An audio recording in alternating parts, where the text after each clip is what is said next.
Kibuloy tayo, kibuloy. And ito, mainit na usapan ito, Attorney Sal, kasi nagpapatuloy yung hearing dyan sa Quadcom. Tila, magtatagal pa itong sinasawang investigasyon ng Quadcom sa Kamara sa war on drugs ng dating administrasyon ni Pangulong Rodrigo Duterte. Ayon kay Representative Dan Fernandez, plano nitong ipatawag ang Commission on Audit para tingnan daw kung saan ginamit ang intel funds ng dating Pangulo kaugnay sa sinabi ni former PCSO General Manager Regina Garma na mayroon daw reward system na laban sa illegal na droga. Sa tingin mo, Attorney, talagang magtutuloy-tuloy pa itong pag-atake nito sa dating Pangulo na tumatakbong mayor sa Davao City kasi yun talagang mayroon silang sinasabing anomalya. Bakit dito sa Kamara ito pag-usapan, Attorney Sal? Kung meron silang nakitang irregularidad, bakit hindi sila magsampa ng kaso sa korte? Alam mo na, walang kaduda-duda yan. Talagang tuloy-tuloy yan, sitiraan nila. Talagang pang-alala niyan Actually, for this midterm elections, papunta yan sa 2020. Ngayon, yung sinasabi nilang iimbestigan yung reward money. Anong iimbestigan mo? Wala nga. Wala nga reward money. Pinagayang paliwanag ko. Yung sinasabi ni Regina Garma, hindi naman ako kasi sinasabi sa lahat, pati mga kolonista, binulgar daw. Wala siyang binubulgar. Ikinikwento niya lang yung kwento sa kanya. So, hindi nanggagaling sa kanya. Hindi naman siya kabahagi, hindi naman siya participant. Di naman wala siyang karanasan, kaya tinanggihan niya. So, what are they talking about? But of course, they're using that for propaganda purposes. And Attorney Sal, napansin din ng mga netizen, bakit daw parang dinidepensahan ng mga politiko ang mga sangkot sa illegal na droga? Bakit daw yung mga biktima ng mga drug addict at users parang wala silang planong imbestigahan yung mga suspect? Masasabi mo ba, Attorney, na patas itong ginagawang ng mga mababatas dyan sa Kamara? Wala lang yun. Target ka nila si Duterte. Di palagi labang kay Duterte. Wala silang pakialam sa mga biktima. Kaugnay naman dito sa investigation sa Pogo, Attorney Sal, plano ni Senator Sherwin Gatchalian na ipatawag sa investigasyon ng Senado laban sa illegal na Pogo ay umanong big boss nito na naaresto kamakailan sa Laguna na si Lin Shunan. Nais nilang malaman ang ugnayan nito kay dismissed Bamban Mayor Alice Go. Pwede patawag na pagkaalaman na. Pero kung nakademanda na yan, ano pang sigurado invoke niya na naman yung karapatan niya na nakabilbil na, hindi na masagot sa mga tanong ninyo. Kaya parang useless. Sa tingin niyo, Attorney Sal, anong magiging end game na ginagawang investigasyon laban sa illegal na Pogo? At gaya ng mga sinasabi mo, Attorney, bakit hindi na lang ipatupad yung kautusan ng Pangulong Marcos na yung Pogo ba, illegal man o hindi? Ang end game nga politika, halala ng end game yan.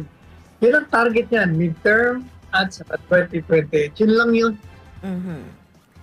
And pwede rin ba kaya, Attorney, na irekomenda ng Presidential Anti-Organized Crime Commission na isama sa Pogo ban pati yung Internet Gaming License o yung IGL o yung mga offshore gaming companies na may license to operate? Kasi nga, Attorney Sal, ang sinasabi ng ilang mga kritiko ng administrasyon, itong Pogo, binago lang yung pangalan at ito na nga yung bagong title nito.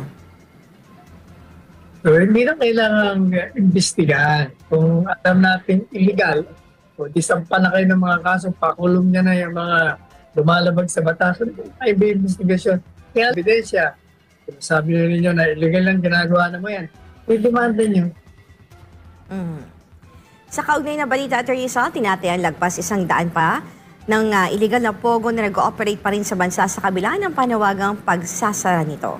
Si Creslin Catarong, magbabalita. Walang problema ang mga otoridad sa mga legal na Philippine offshore gaming operators sa POGOs o Internet Gaming Licenses dahil nakapag-comply sila sa mga requirement ng Philippine Amusement and Gaming Corporation o PAGCOR. Ito ang inihayag ni Dr. Winston Casio, ang tagapagsalita ng Presidential Anti-Organized Crime Commission o PAOC sa isang public briefing. Doon po sa mga legal na mga IGLs, Internet Gaming Licenses, kung di ako nagkakamali, ma'am, they're down to 38 or 37. And they really are winding down. No?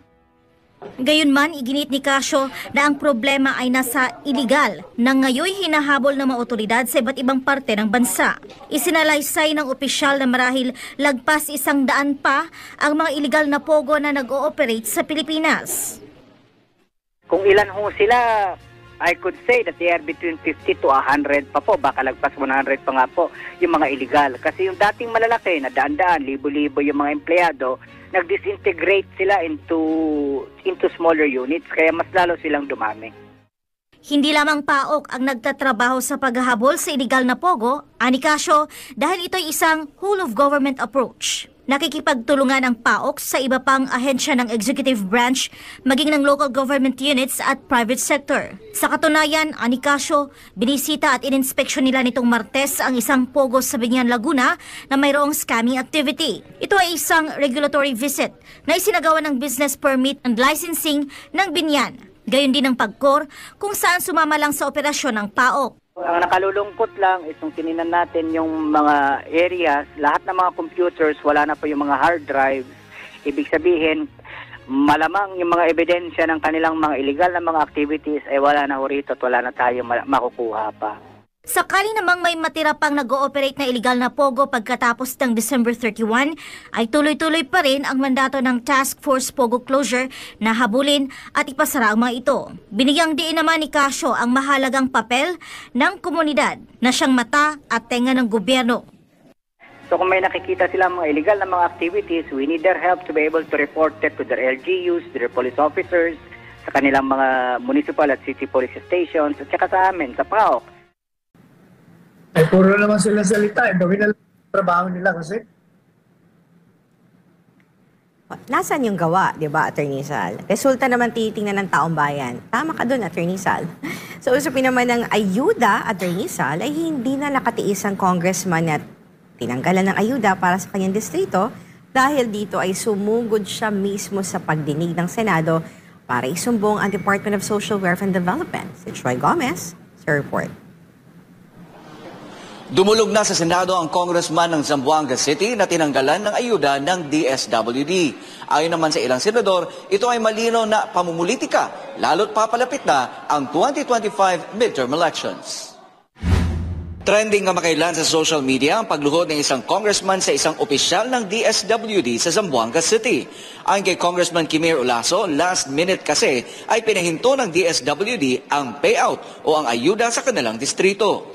Isang maimpluwensyang tao ang nagpahinto matapos niyang mag-file ng kanyang Certificate of Candidacy sa pagkamayor sa kanilang lugar. We were already scheduled, ma'am. Yung payout namin scheduled on the 11. Unfortunately, Secretary, after the filing of my candidacy for mayor last Tuesday, October 8, the following day, Wednesday afternoon, I received a call from DSWD telling me na hindi na matutuloy yung payout. Sabi ko, bakit? Ano nangyari? Sir, pinahinto sa taas. Sa pagdinig ng Senado sa 2025 budget ng DSWD, sinabi ni Congressman Olaso ang pondo sa sobra 12,000 payout beneficiaries ay mula sa Bagong Pilipinas Servisyo Fair na programa ni Pangulong Bongbong Marcos at House Speaker Martin Romualdez. 3 linggo bago ang scheduled payout ay nakahanda na ang pamamahagi, ngunit bigla na lang nakansela matapos maghain ng kanyang kandidatura. Sa Zamboanga City, bukod kay Congressman Olaso, ay tatakbo rin bilang mayor si House Majority Leader Manuel Jose Manix Dalipe. Nung nagpay lang ako, kinansel lahat ng pondo ko.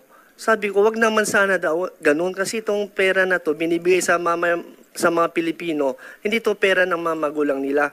Pera to ng taong bayan. This is taxpayers' money. So I really stand for it. And that's my thing. Hindi pa pwede iwanan natin yung taong bayan ng ganun. Sa panig naman ng DSWD, sinabi ni Secretary Rex Gatchalian na walang pondo ang congressman para sa ayuda. Madam Chair, again, let me just state for the record, wala hong pondo ang congressman. Yung sinabing pondo ko, wala hong pondo ang congressman. These are department disbursed funds. Palusot rin ni Gatchalian na kailangan din ma-verify ang mga beneficiaries kung kaya't kailangan pa ng mas mahabang panahon. Pero para kay Senador Bongo, tila namimili ang DSWD nang binibigyan nila ng ayuda. Kung qualified naman po sana, ang pakiusap ko naman sana, Secretary Rex, ay maging fair lang po tayo. Sinabi niyo na po na hindi po kayo magiging selective dito sa pag-identify ng beneficiaries, bakit po na hindi natuloy po ito at na-hold nga, ika nga. I am sure hindi lang po ito nangyayari sa Zamboanga, mas marami pa pong lugar kung bakit kailangan pang magmakaawa ng isang kongresista para matuloy po yung payout sa mga intended indigent beneficiaries. Sinabi naman ni Senadora Amy Marcos na siyang nag-preside ng nasabing pagdinig na hindi ito ang unang pagkakataon na ito ay nangyari. Hindi, alam naman natin na hindi lang yan ang kauna-unahang pagkakataon na nangyari yan. Marami ring nahinto ng payout sa Surigao del Norte. Nangyari na rin yan sa North Cotabato. Marami na talagang ginagawang ganyan ang DSWD. Huwag naman kayo sasama sa politika. Wala pa eleksyon. Mas Sir, no. politiko pa kayo kesa sa amin.